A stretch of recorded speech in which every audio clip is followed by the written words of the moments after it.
Bueno, estamos acá con Luis Beldi y realmente le agradecemos muchísimo a Alberto Padilla por estar con nosotros. Es un colega, ha estado durante muchos años en una de las cadenas más prestigiosas de noticias, así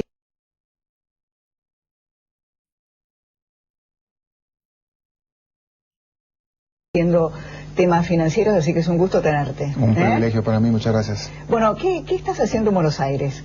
De visita. ¿De visita? De visita. ¿Estás disfrutando de Buenos Aires? Bastante, como siempre. No, yo no he dejado de viajar por la región y ahora aproveché un compromiso que tenía que hacer en Montevideo, en esta asamblea general del Banco Interamericano de Desarrollo, y aproveché para venir a Buenos Aires a visitar amigos y visitar la ciudad a punto del otoño. Bueno, ¿cómo ve la Argentina en materia económica? Muy complicado. Muy complicado. Muy complicado. La verdad es que Argentina, económicamente hablando, es un país excepcional desde cualquier punto de vista con respecto al resto de América Latina. Es el único país de toda América Latina, con excepción de Venezuela, y no creo que sea una comparación que nadie quiera tener, pero es el único país de toda América Latina en el que están saliendo dólares. El resto, desde México hasta Paraguay, teniendo problema con la entrada de dólares. Ya teniendo problema con la salida de dólares. Eso es muy impresionante. Y otra cosa que es única en toda América Latina es el nivel de inflación que ustedes tienen.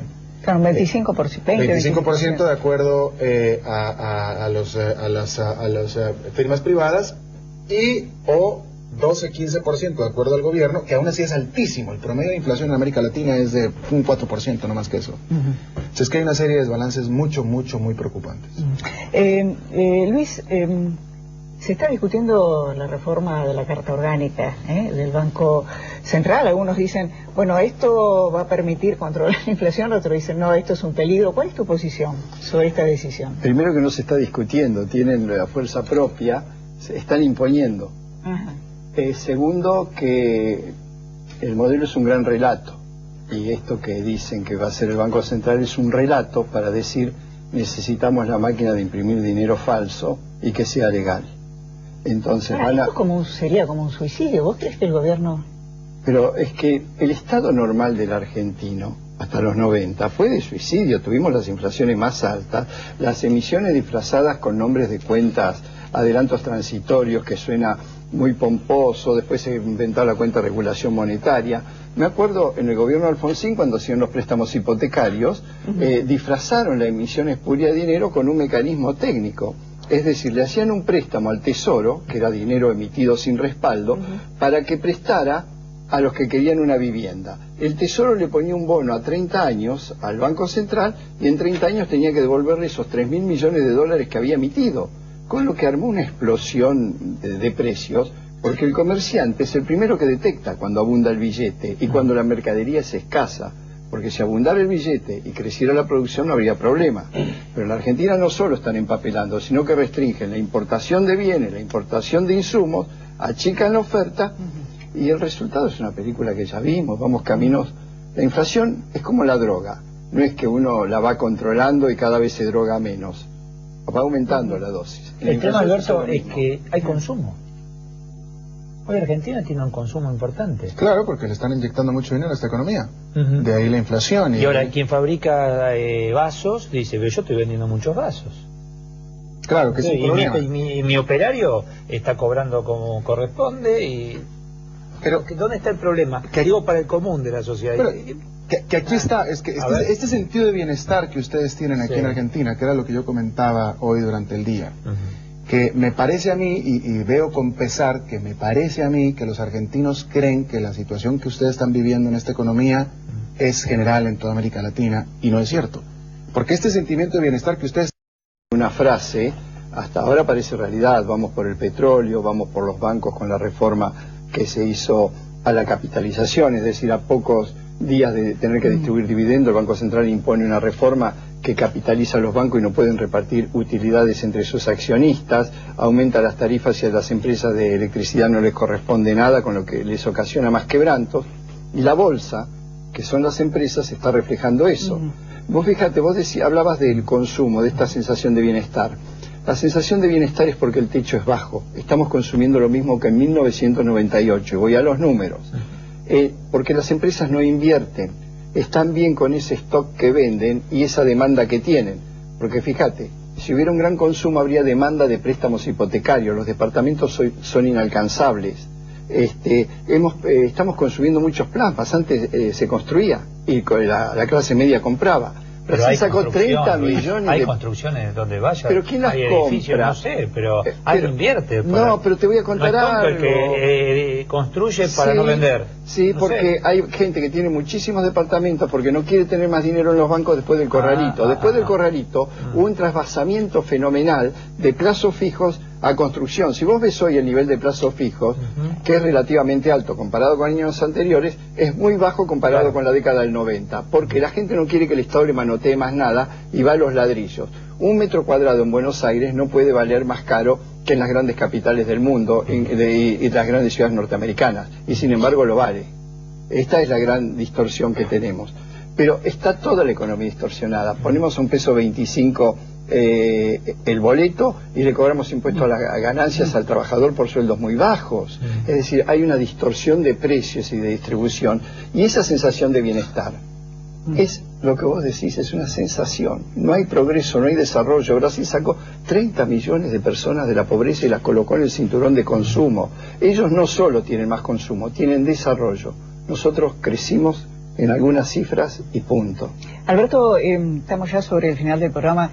Quería preguntarte tu visión de cómo está en este momento la economía norteamericana, cómo ves el tema europeo. Da la sensación de que Estados Unidos va saliendo de esa gran crisis del 2008, algunos dicen lentamente, pero hay números muy positivos, y que a Europa le está costando un poco más, o le va a costar mucho más, ¿no? Europa como en su conjunto está fuera de jugada, de toda jugada. No podemos contar con Europa en 2012, muy seguramente tampoco en el 2013. Por el contrario, yo creo que va a haber ahí una crisis importante. Grecia va a salir del euro, probablemente Portugal también. Es decir, la situación en Europa va para peor y va a terminar bastante mal. Sin embargo, yo creo que se ha prolongado tanto esta situación que ya el mundo ya está bastante preparado. Yo creo que ya el efecto globalizado va a ser bastante mínimo.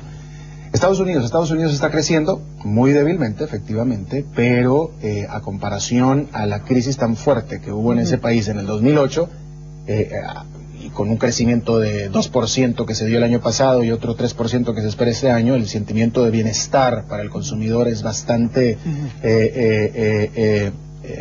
liberador, y ese sentimiento de bienestar es lo que va a llevar a la reelección. Informe en La Nación el domingo, una página completa. El argentino volvió a Miami a comprar el DM2. ¿Lo leíste? Sí, ¿Qué quiere decir eso? No entiendo. Porque ¿hay plata acá o allá? No, regalado. ¿Cómo? Argentina está cara en términos de dólar, pero encima el sistema que impuso Moreno te abarata mucho el viaje. ¿Por qué? Yo suponete que tengo un presupuesto para gastar en Miami en el viaje $3.000. Los compro al contado, si tengo acceso al mercado, a 4.36 y me los guardo. Allá gasto con la tarjeta. Gasto $3.000. Cuando vuelvo el banco me lo liquida a 4.36 y vendo los dólares contados que compré anticipadamente en el mercado marginal a 4.80. Abaraté mucho más el viaje, abaraté un 10%. Y vos vas a comparar los precios de comer y de vestirte en el exterior con los precios locales y vas a tener una diferencia. Por eso cuando nos venden que acá el turismo creció y esto creció el consumo, el turismo es un sector que hay que conocerlo perfectamente, porque la gente no deja de descansar. Lo que pasa es cómo descansa. El que antes iba a Mar del Plata, a la costa, suponete, va a las playas de Brasil. El que va a la playa de Brasil va a Miami. Eso es cuando el país está creciendo. Cuando el país está involucionando, el que iba a Miami al exterior va a Brasil, el que iba a Brasil va a la costa, el que iba a la costa va a sitios turísticos más baratos y el otro no va a ningún lado. Pero la cantidad de turismo interno es más o menos estable. ¿Cuál es la diferencia? Que cuando el turismo decae en calidad se encarece la costa, porque no tiene que competir ya contra el veraneante que se va al exterior. Fíjate, los veraneos hoy en la costa son mucho más caros que ir a Miami, por ejemplo, pero el boleto de avión es un costo muy alto. Alberto, para terminar, al principio explicabas tus preocupaciones, ¿no?, sobre la economía argentina. A tu juicio, ¿qué 2 o 3 cosas habría que cambiar para que vengan más inversiones, para que no se vayan los dólares, desde tu perspectiva? ¿Qué es lo que tendríamos que mejorar o qué señales deberíamos mandar para que esto cambiara? Bueno, yo creo que, a ver, primero que nada, lo que tiene que hacer Argentina es muy fácil. En lugar de detener la salida de dólares, deberían de impulsar la entrada de dólares. Sí, aquí el discurso dice una cosa, pero la necesidad es otra. Este país necesita dólares. Y para necesitar dólares necesitas establecer las condiciones para que los dólares entren. Ni siquiera los argentinos tienen su plata aquí en este país. ¿Cómo van a esperar que un extranjero venga a traer plata acá? ¿No? Entonces tienes que hacer lo que está haciendo el resto de América Latina, que es que el ciudadano se sienta seguro de tener primero tu plata acá y después el de afuera va a venir a invertir tu plata acá. Pero si sigues amedrentando a los dólares, estos no van a llegar. Bueno, a los dos muchísimas gracias por haber estado aquí, es un gusto haberte tenido. Gracias. Has salido, viste que has completado tu aparición en este programa. Ya, por fin, qué bueno, sí, completa, ¿no? Qué bueno, Sí, es sí. una buena noticia. Muchas gracias, gracias, Luis. Buenas noches. Buenas noches.